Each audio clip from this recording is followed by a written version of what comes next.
starve the flesh and feed the soul. As Christian, you need to understand that every choice you make does one of two things. It either feeds your flesh or feeds your soul. There is no neutral ground. Paul says the spirit and the flesh are locked in a daily battle for your life. It is war every day, every hour, every minute, and every second. That's exactly what Galatians chapter 5, verse 16 and 17 tell us. It reads, "But I say, walk by the Spirit, and you will not carry out the desire of the flesh.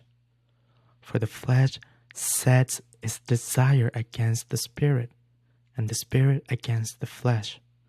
For these are in opposition to one another, so that you may not do the things that you please." Paul pulled back the curtain on Christian life. It is a battlefield. Within every believer, the Spirit and the flesh are at war. The Spirit pulls us towards holiness, obedience, and love for Christ. The flesh pulls us towards sin, compromise, and rebellion. They are not friends. They will never make peace. One will rule you, either the Spirit or the flesh. This is deeply convicting because many of us live as though the battle doesn't exist. They excuse their sin as, "Oh, well, that's just who I am."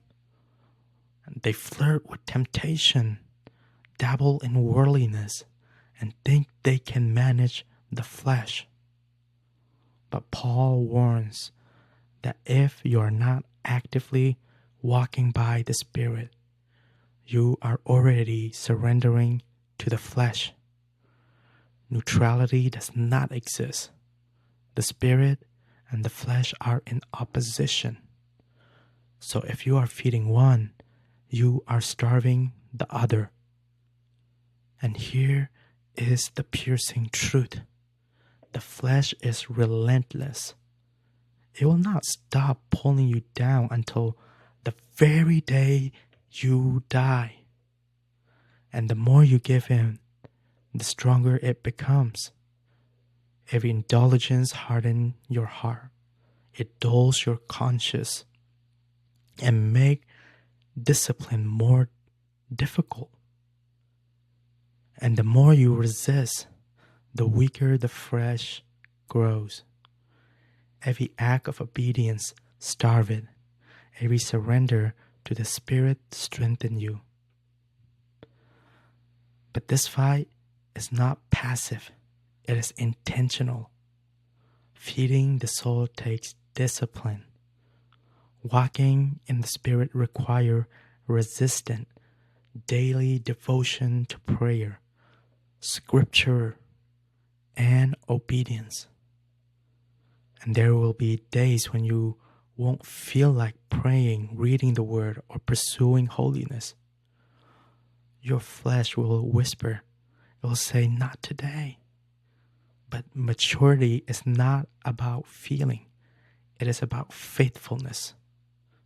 You must push yourself, leaning on the Spirit power to fight when you don't feel like fighting. Discipline today grows strength for tomorrow. And self-control is not weakness. It is Spirit-given power. Look at Samson.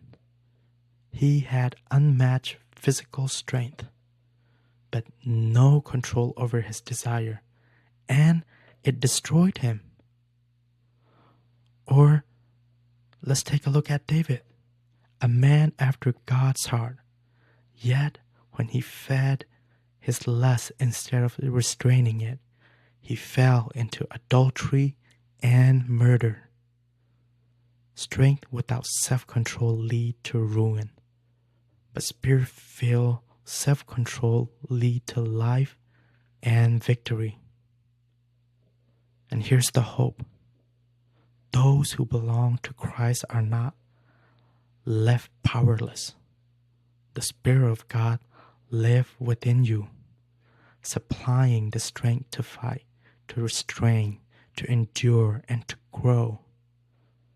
Walking by the Spirit is a daily war, but it is also a daily victory. The flesh will fight daily.